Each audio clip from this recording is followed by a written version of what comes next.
Good afternoon, YouTube. Here we are, day 4, Wednesday, the 14th. I do want to apologize. A lot of the video that I wanted to upload for the third day somehow got deleted from my phone, and I was unable to recover it. So I'm back here and I'm going to uncover it. A lot was done. I'll go over what's been accomplished and bring you up to speed. Okay, I have uncovered the beast, and now to update you on what's going on. I did put a gallon of antifreeze in, and I see no leaks thus far. The wires here were pulled back through the harness, or rather through this clamp, keep them from going anywhere. And I did pull the wires back to keep them away from the cooling fan. I believe I want to do something with this as well, keep anything from dropping back in on that fan while it's spinning. Trying to think of anything else. Well, as you notice, I did put on the sides, everything, although they're not completely screwed back in. No screws along the bottoms, only 2 screws in the back, one here, here, and here, to hold that together. I'm trying to line up, I don't know if you can see it, but I'm trying to line up these 2 holes for the radiator to secure that as well. On the back of the generator, I did remove, because what I want to do here is I want to start it before I put the thing back into the RV to make sure everything is okay, so I don't have to take it out. I did have to take this. Okay, this is the fuel supply line. I did have to remove that fitting. I'm gonna try and do this with one hand.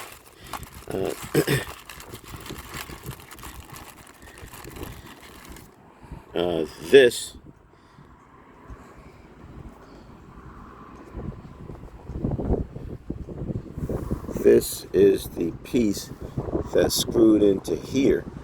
This is a 1/8 connection, 1/8 inch threaded connection, which goes directly into the fuel pump.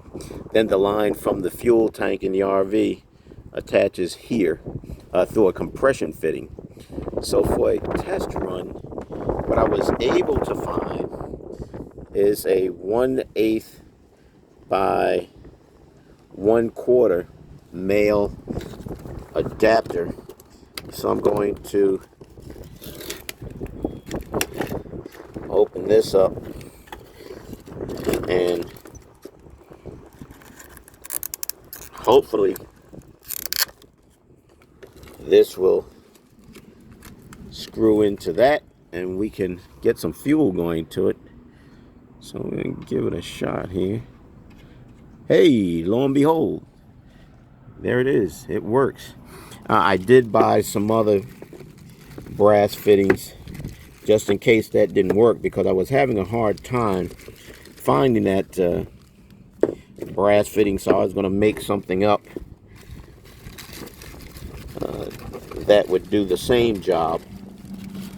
I had to buy a couple of reducers and a few other things to work, but since I was able to locate that from what was called West Marine up in Voorhees, New Jersey, None of the auto supply places in my area had that fitting. In fact, I went to Napa here in Northfield, New Jersey, and the guy didn't even bother to look. He just said, "Oh no, we don't have anything like that." So needless to say, I was very disgusted with him, but I did endeavor to find the piece that I needed. So now I just need to get some fuel lines.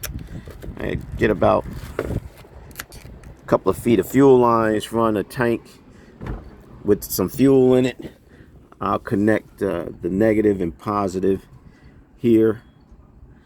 And I did not change the oil yet. I did change the fuel filter, which now you can't see because I have the sign on. But I did change the fuel filter. I do still have to change the oil.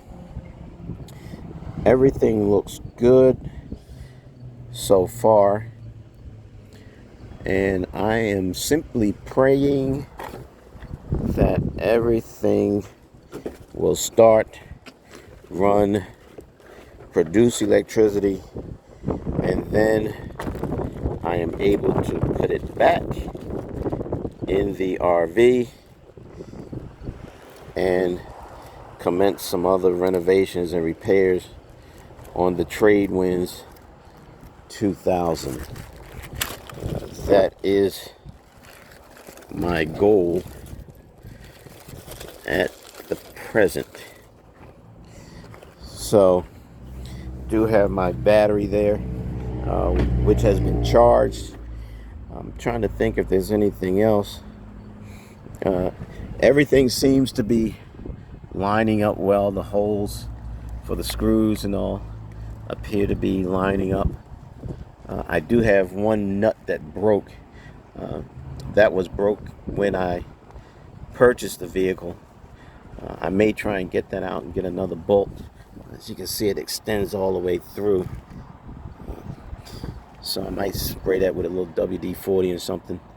Let it sit and try and get that loose. Because right now there are only 3 bolts holding it in when there should be 4. So right now, that's what we're working with. The new switch working perfectly. Of course, the power breaker is off. Need to fill that up. These holes are lining up fairly well. I'll have to work on that to get those in when I put the top on. I should mention the stator, rotor, cooling fan. This simple unit here, this small section, is the heart for producing electricity, and it cost me very close to, if not a little more than $2,000 just for those 3 parts. And when you combine these parts along with the switch, the new, you can't see it I don't think, the new air breather housing, all of that is new. It's probably closer to $2,100 in parts. So, needless to say, I'm very hopeful that it starts and runs and produces electricity the way it was intended. So I believe that is it for right now, because everything looks good. I don't see any leaks or anything.